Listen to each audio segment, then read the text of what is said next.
মশলা ছাড়া পাকিস্তানি পেশোয়ারি নামকিন গোশের জন্য কিন্তু আমরা সবাই পাগল। তবে অনেকে অথেন্টিক রেসিপি না জানার কারণে ভয়ে থাকে আসলেই মাংসটা মজা হবে কিনা। তাদের জন্য আজকের আমার এই রেসিপি। একবার শুধু এই রেসিপি ফলো করে পেশোয়ারি বিফটা তৈরি করে দেখেন, সারা জীবন এর স্বাদ আপনাদের মুখে লেগে থাকবে।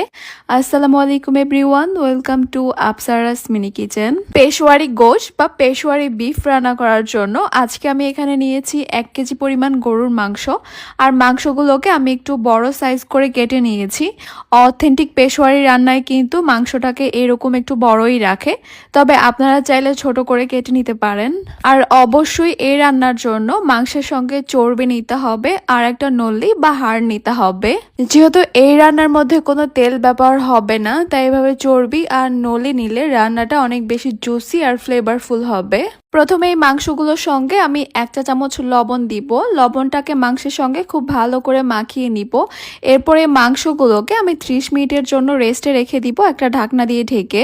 লবণ দিয়ে মাংসটাকে মেখে নেওয়ার পর এভাবে একটু রেস্টে রাখা অনেক বেশি জরুরি মাংসটাকে জলদি সফট করার জন্য।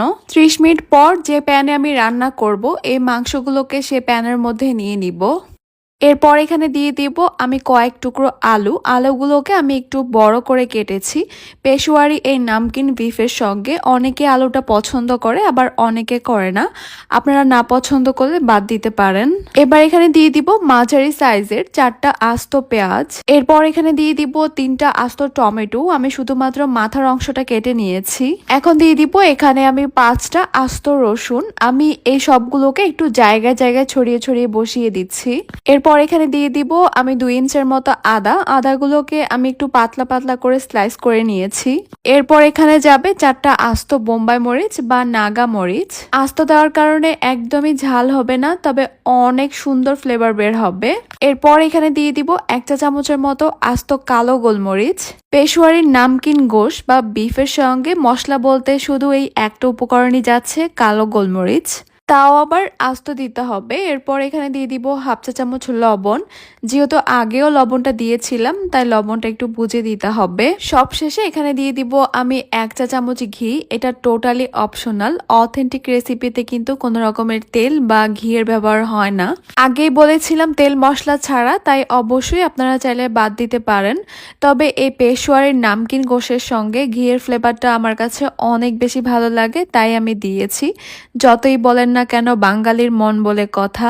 এবার এই সব কিছুকে আমি 2 থেকে 3 মিনিটের মতো একটু ভেজে নিব বা একটু কষিয়ে নিব। অনেকেই এই রান্না করার সময় অনেকগুলো ঘিয়ের মধ্যে মাংসটাকে একটু ভেজে নেয়, সেটার কিন্তু টেস্টটা আবার অন্যরকম চলে আসবে, ঘ্রাণটাও কিন্তু অন্যরকম চলে আসবে। আমি 2 মিনিটের মতো এগুলোকে কষিয়ে নেওয়ার পর এবার মাংসগুলোকে সিদ্ধ করার জন্য এখানে পরিমাণ মতো দিয়ে দিব ফুটন্ত গরম পানি। পানির পরিমাণটা এইভাবে দিতে হবে, মাংসগুলো ভালোভাবে সিদ্ধ হয়ে যাবে, আবার গ্রেভিও থাকবে। আর এই রান্নাটার মধ্যে আমার সবচেয়ে পছন্দ হচ্ছে গ্রেভিটা খেতে অনেক বেশি মজা লাগে। আচ্ছা, আপনারা কিন্তু চাইলে এই পর্যায়ে এগুলোকে সিদ্ধ করার জন্য প্রেসার কুকার ব্যবহার করতে পারেন। একটা ঢাকনা দিয়ে ঢেকে দিব আর চুলার হিটটাকে একদম লোতে রাখবো। শুরু থেকে শেষ পর্যন্ত চুলাটাকে একদম লোতেই রাখতে হবে, কারণ মাংসগুলোকে অনেক বেশি সফট করে সিদ্ধ করতে হবে। রান্নাটা যদি প্রেসার কুকারে না করেন তাহলে 2 থেকে 2.5 ঘন্টার মতো সময় লাগতে পারে। আর হ্যাঁ, এই রান্নাটা কিন্তু আপনারা মাটন দিয়েও করতে পারেন, সেক্ষেত্রে সময়টা আরো কম লাগবে। মাঝে মধ্যে আমি ঢাকনাটা তুলে একটু নেড়ে চেড়ে দিয়েছি। আর এটা হচ্ছে 2.5 ঘন্টা পরের অবস্থা। মাংস, আলু, রসুন সব কিন্তু খুব ভালো মতো সিদ্ধ হয়ে গেছে। আর আমার পছন্দ মতো এখানে গ্রেভিটাও রয়েছে। এখন আমি একটা মাংস তুলে একটু চেক করে নিচ্ছি আমার পছন্দ মতো মাংসটা সফট হয়েছে কিনা। পারফেক্ট, মাংসটা একদমই ওয়েল ডান। এখন আমি চুলাটা অফ করে দিব।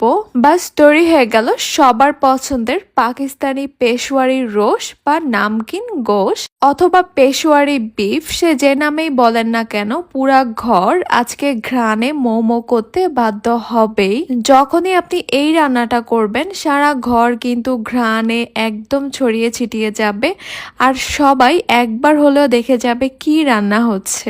এটার স্বাদ সম্পর্কে আমি আপনাদেরকে যতই বলবো কম হয়ে যাবে। আপনাদেরকে অবশ্যই একবার বাসায় ট্রাই করে দেখতে হবে। আর আমার কাছে মনে হয় এই রান্নাটা সব সবচেয়ে বেশি মজা হয় কুরবানির মাংস দিয়ে, তাই এইবার ঈদে অবশ্যই এই রেসিপিটি একবার হলেও ট্রাই করবেন। আমি একদমই সহজভাবে আজকে পেশোয়ারি বিফের রেসিপিটি আপনাদের সঙ্গে শেয়ার করার চেষ্টা করেছি। আশা করছি আমার আজকের রেসিপি আপনাদের কাছে খুবই ভালো লেগেছে আর সহজও লেগেছে। তাহলে আজকে এই পর্যন্তই। সবাই অনেক বেশি ভালো থাকবেন, সুস্থ থাকবেন, সবাই সবার জন্য দোয়া করবেন। আল্লাহ হাফেজ।